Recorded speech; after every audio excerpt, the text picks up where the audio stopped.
الطفل لما ما بيبذلش مجهود حركي، يعني ما بيحركش جسمه، يعني انت بتجيبي له الاكل والشرب لحد عنده، يعني هو في الاجازه قاعد ما بيعملش اي حاجه في البيت غير انه ماسك الموبايل بس، انه ما بيتحركش من مكانه، انه بيعمل لا شيء.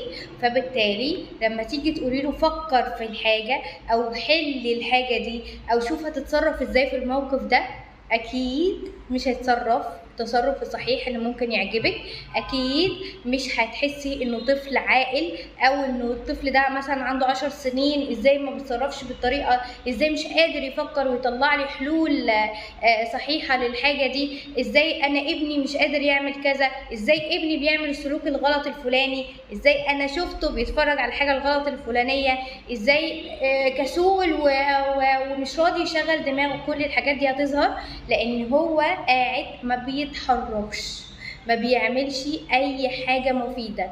وطول ما هو جسمه مريح، جسمه مش شغال، جسمه مأنتخ زي ما بيقولوا، فبالتالي عقله مش هيشتغل. ليه؟ لانه اصلا عشان اصلا فسيولوجيا نبدا نشغل عقلنا ونبدا ان احنا نتحرك، لازم يبقى في نشاط في الدوره الدمويه، ولازم احرك جسمي علشان ابدا ان انا افوق، عشان الدم يوصل للمخ عشان يبدا يفكر ويتحرك. تاني حاجة انه لو الطفل اصلا قاعد اعتمادي بيعتمد عليا، بجيب له اكل وشربه وبعمل له كل حاجة وبطلع له هدومه وبخليه يعمل، انا اللي بساعده في كل حاجة، فمتخيلين هو هيقدر ان هو يساعد نفسه او يعتمد نفسه في حاجة معينة. فبالتالي ده مش هيحصل ومش هيحاول انه ينتج حاجه. فبالتالي ما يعني الطفل ما عندهوش خبرات اصلا، ما اعتمدش على نفسه عشان يبقى فيه عمل الغلط في سن صغير فيبدا ان هو يبقى عنده خبرات صحيحه فيبدا يتصرف على اساسها. لا، هي ماما اصلا، هو معتمد على ماما، هي اللي بتفكر وهي اللي بتنفذ الحاجه وانا قاعد بتخدم. فبالتالي ما تجيش تقولي لي اصل هو ما بيركزش. يعني ايه ولد عنده 10 سنين بقول له روح ودي الكوبايه بيحطها لي على الطرف فبتقع؟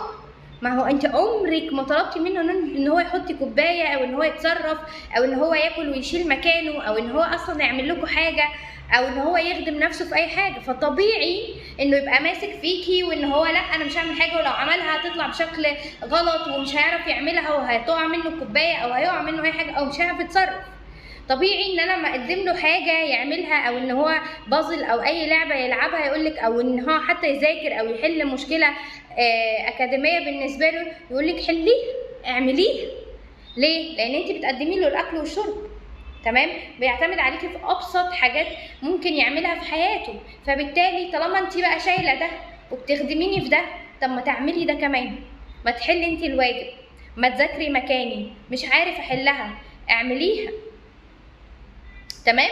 فلو سمحتوا لو ما شغلتوش العيال حركيا وشغلتوهم معاكم في البيت وبطلتوا فكره ان الولد ده صغير، انا ما اعرفش انتوا جبتوها منين، اصله لسه صغير، اصل هو مش هيعرف حاجه، اصل هو هيعطلني، اصل هو هيضيع وقتي.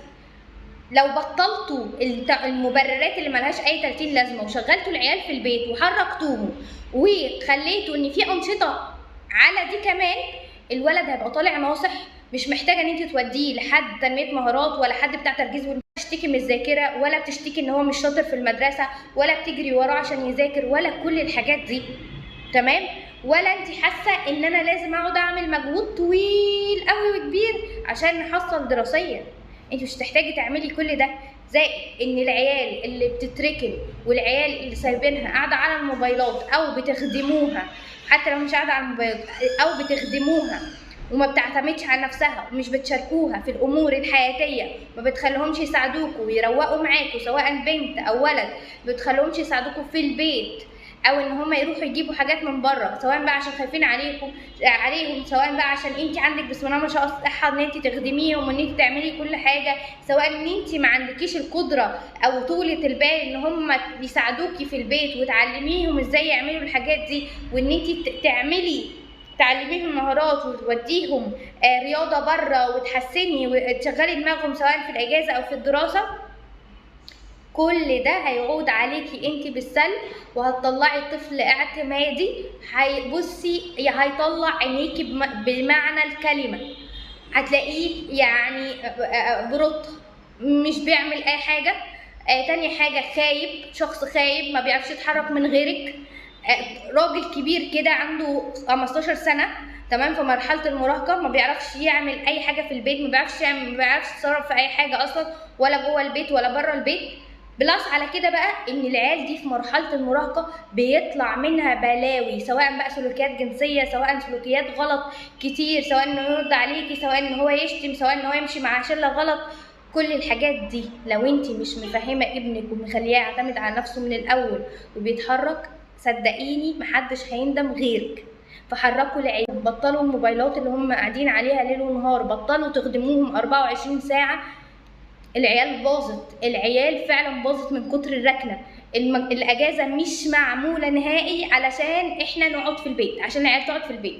في حاجه اسمها كامبات، في حاجه اسمها حفظ قران، في حاجه اسمها كتاب، في حاجه اسمها نتعلم لغه جديده، نتعلم قصص الانبياء، نعرف اي حاجه، نروح رياضه، يعني نعمل، يعني في حاجات كتير ممكن نعملها، في حاجات كتير ان احنا نتعلم مثلا الطبخ في البيت، نعمل اي انشطه.